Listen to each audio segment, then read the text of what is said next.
Hello and welcome to Level Up Your Talents Abroad, a series of inspiring interviews of expats where we uncover through their stories what talents they have developed. We are exploring the behind the scene because too often we only see the end result of an expatriation, but we miss out on the process, what it really takes to get where they are today. So they will share with us the up and the downs, the bold decisions, their challenges, and what they learned on the way. It's been like 20 years that I'm living abroad, and I've never met an expat who told me it was easy. If you keep the big picture of that experience, the move itself is such a tiny part, right? What's important is what comes after. And that very often we are not well prepared for that. And we go through a big emotional roller coaster. So if you want to get better equipped for this journey abroad, visit the website Expat Coaching Corner. I design an online program with on-demand videos, super flexible, just for you to equip you better for this ride. So the link is in the description. I'm your host, 𝗂'𝘃𝗲. Now let's dive in. So today we have the pleasure of welcoming Liza to the series. Hi, Liza. Hi, and hi, everyone. How are you? Right, and you? I'm good, thank you. We are thrilled to have you here with us today. And thank you again for sharing your story and also what it really takes. So, first, could you please give us some context about when did you move abroad, where did you go, and why did you decide also to move abroad? So, for a bit of context, I arrived in Italy last year in 2024 in March, and the context was to explore a bit this country, a new culture, and also work there. So, right now, I'm working for 𝗁cie Générale in Italy as a product manager, market analyst there. Okay. So what was the so it's brand new, right? Yes. You're fresh in the country, is the first year abroad. Um, so first, let's back up a little bit. Did you move abroad before this move? Did you had an experience abroad before as a student or maybe in your life because your parents were moving? Yes, exactly. I had an experience in Australia for 6 months. Just after my bachelor degree, I decided to move abroad without any context, without a school help or anything. I wanted to go there to improve my English and also to discover the culture, work there. And there is a really good visa there that helps you because you can work and travel with this visa. So I did it for 6 months. So why did you decide to move to Italy?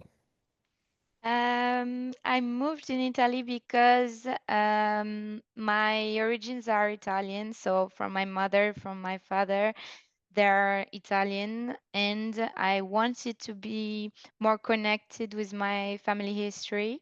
So that's why I decided to move there to improve my Italian also because I already started to improve Italian, to learn Italian when I was in France. So that's why.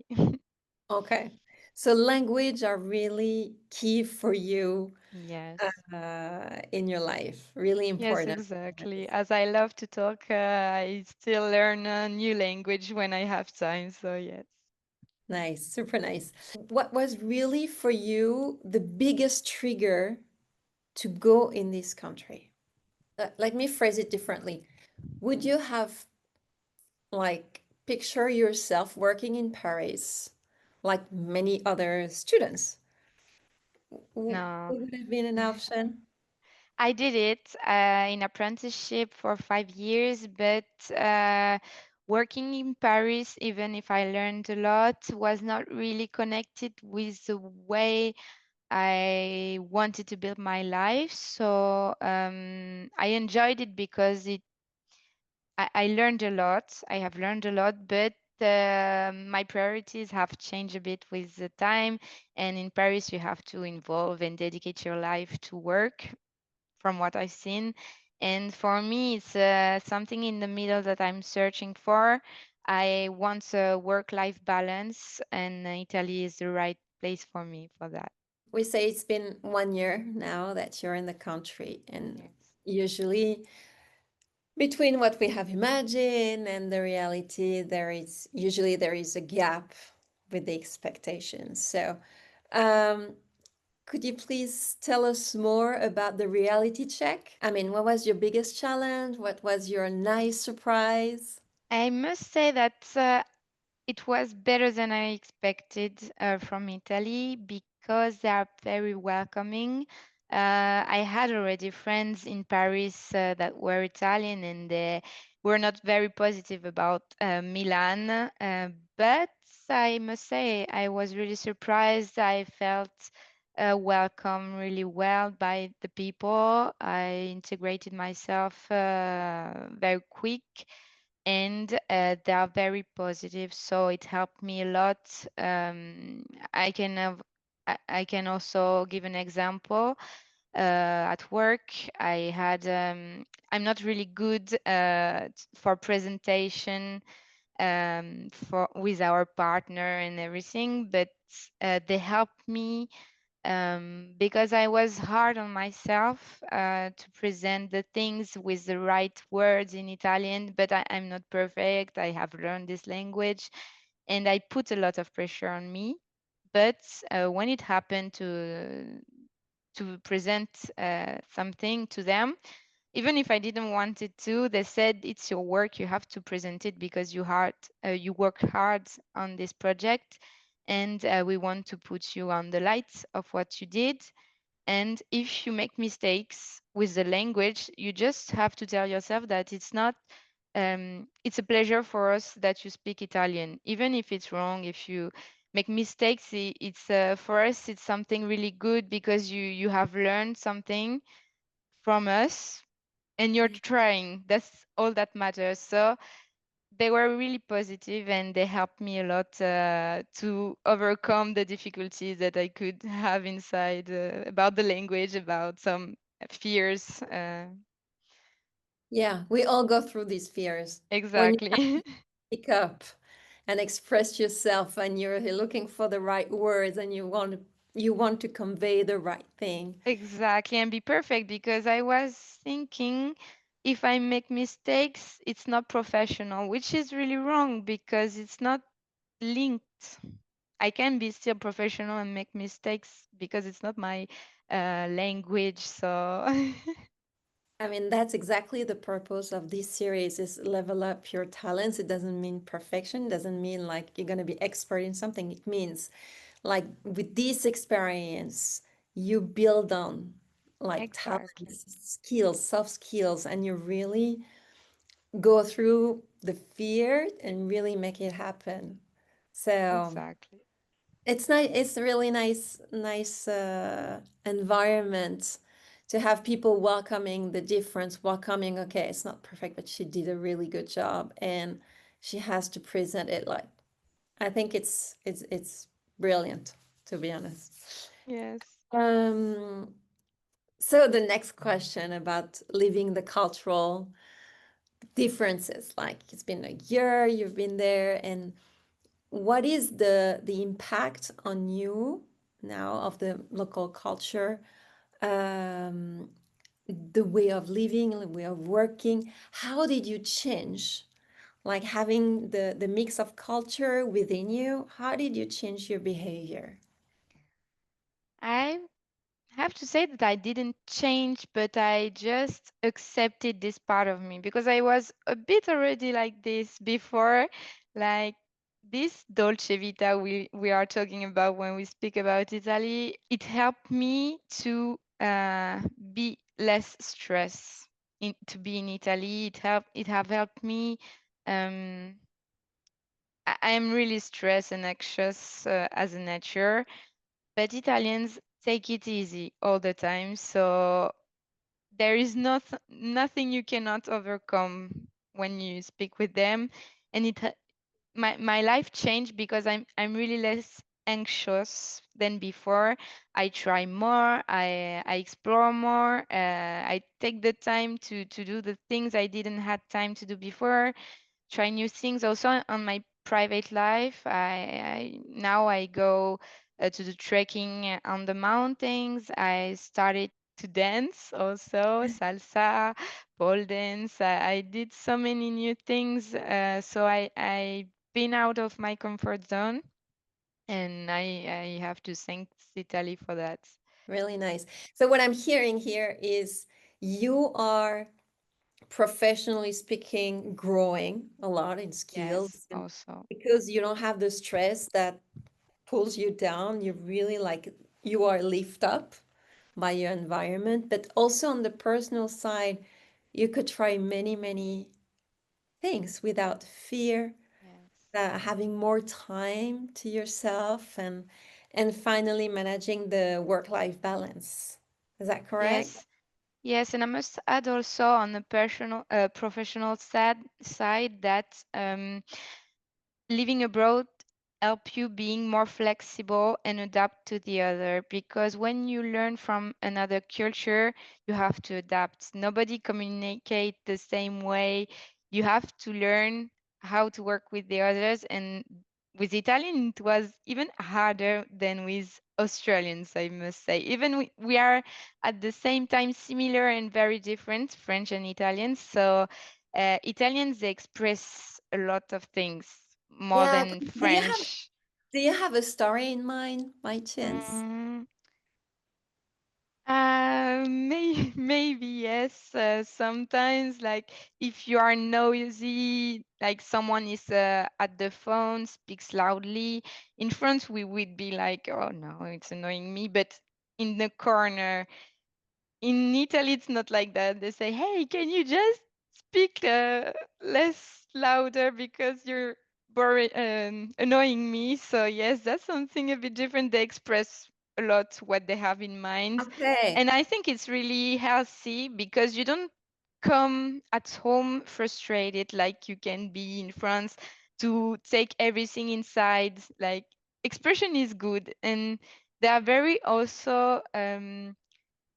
Yes, just with one sentence, they are very good with communication in general. So to speak and share a message, they are very good at it.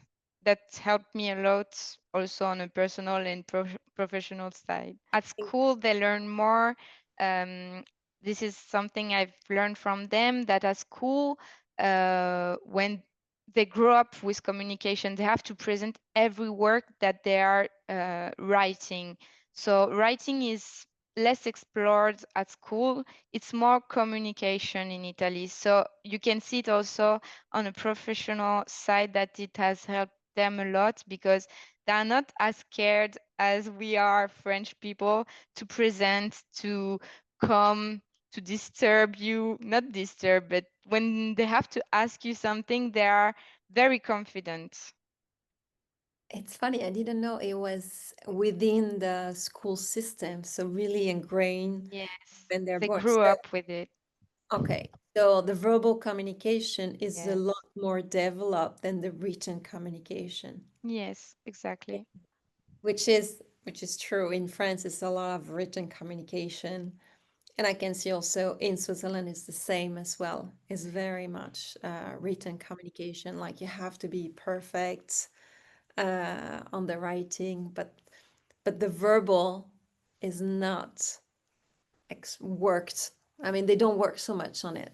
Like also in the US, the kids were really, really pushed to present like from a very young age, and that develop their confidence in public speaking, and that's really, really powerful. That's true. Yes.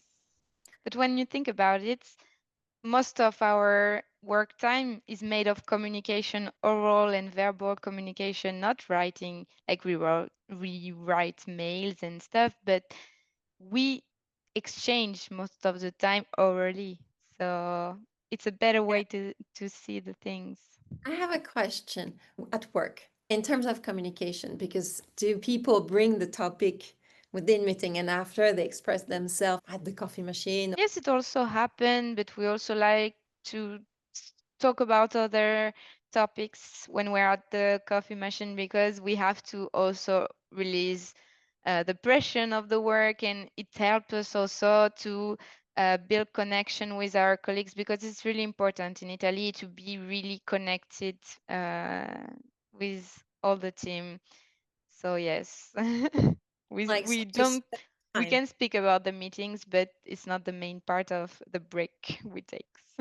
So it's more about like human relationship, like with Yes, what you did last weekend, about what you will do tonight, about what we want to plan to do together. That's more of yeah. it. So this is how you're building trust in this type Yes, of. exactly. Sure. And we have also surnames, something important in Italy that I've never seen in my life. My manager is called Viviana, but internally, the Italians, they call you Vivi, or for Francesco, it's Fra. They give you these little names that are really, really nice, I think, because they increase the link you have with each other. If you're looking back on your experience, I know it's just 1 year, but in that year, is there anything you would have done differently? Take it more easy. I put a lot of pressure on myself because I really wanted. I arrived in Italy with the idea of building a life there, and so I put a lot of pressure on myself to integrate for the integration part, for being perfect, appreciated with everybody. But I don't know. I should have take the things maybe more easy on this part because they are really warm, they are really welcoming, as I said. So this pressure was not necessary at all. Okay. You put extra pressure on Yes, the of exactly. the organic pressure we have when we move abroad. You add even Yes, more. exactly. Right. Okay, so don't do too much No, sometimes. exactly. Take it easy when you go somewhere. Give yourself time, right? Exactly. Yes. Um, what did you learn about yourself on this journey? What skills, like precisely, what skills did you develop? Adaptation, as I said. Now I think I can work with everybody because my observation skills has increased a lot. I take the time to observe more also because sometimes I've noticed between the French team and the Italian team some conflicts that were just cultural problem, not structural problems. So now, from the observation they can make, I ask myself, is it really a huge deal or is it a cultural deal? That is different. I have to say also that I'm more flexible. I That's still linked to the adaptation. Yes. I have learned how to adapt to work with the others. Um, Also on the methodology, the way they work, the process, because the Italian they speak much more on the meetings that we do in France. In French, we are more synthetic about the things, and they are more into the precision process. So on this side, it was a challenge, Okay, I but now understand. I got the skills. You got the skills now to Yes, filter what's yes, important and exactly. what is not. Okay, got it. But what I noticed also is you acquired a new lens of, like, you don't dive into the conflict or into the discussion. Like, No, you take a step back and you really like observe and have a different view on what's going on right in front of you on the scene, like, and exactly. so you ask yourself the question, and I really, really like that question. Is it really about the problem? Is it really important, or is it cultural? where is the resistance exactly, so that allows you to be accurate with the solution and address the not something that is not actually the problem. So it's really Exactly. nice to hear that. Really, really nice. Thank you. Applying those learnings today, how do they influence your own decision? My decisions right now would be about what I expect from a job in general, because I've worked in France, in Italy, in Australia. And from this, I have learned what I want, what I expect from job, and what I don't want to leave or have to face. So that's the main thing The I would. clarity. Yes, clarity Clarity about my with life and my job. but what you want and what you don't want. Exactly. Nice. Nice. Okay, my last question that I ask everyone is imagine your best friend is moving to Milan or to Italy next month. What would be your top three pieces of advice? I would say arrive with a project in mind, because in Australia, I take the example of Australia, I've met someone that arrived there without knowing why he came there. And he came back in France 2 weeks after, because without project, you don't go anywhere, I think. So when you arrive in Italy, in this case, I would say, what do you expect? You want to study, you want to build a life there, you just want to make yourself an experience abroad, because it helps you define where and how to arrive to this point.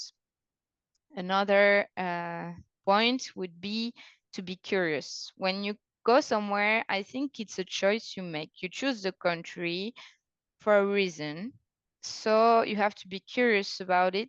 Don't arrive with all the idea about the country you have built in your mind. You just forget about everything you know, and you observe your environment, the people, how they act in their life, how they act at work also. Um, that will help you also to understand where you arrived. And the last point is integration. I think it's the most important, because still now I see too many French that remains together after 2 years that still don't know how to speak Italian. So they they won't share their impressions about Italy like mine, because we didn't live the same experiences, and they don't know after 2 years, according to me, nothing about Italy if they didn't spend time with Italians. That's Yeah. something The important to integrate language. yourself. So Exactly. learn the Also language. the culture, the habits. I make an example. In Milan, you have something that is called aperitivo, which is after work, you take pizza, alcohol or not, but you drink with the people you like. It's a moment you share. It can be with your colleague, it can be with your friends, and you release the tension. It's something really cultural there. So Italians, they live more out.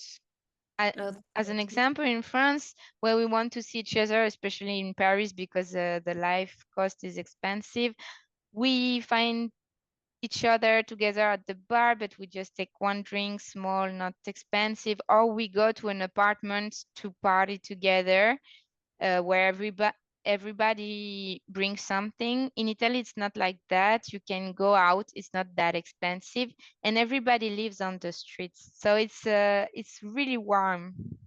Thank you. Thank you so much, Lisa, for sharing your journey with us. Um, to our listeners, we hope you find this conversation inspiring, insightful, and super valuable, and it really gives you a lot of tips for your next move. Don't forget to register to our live Q&A and follow us on our LinkedIn page. All the links are in the description below. Lisa, thank you again. Thank you very much.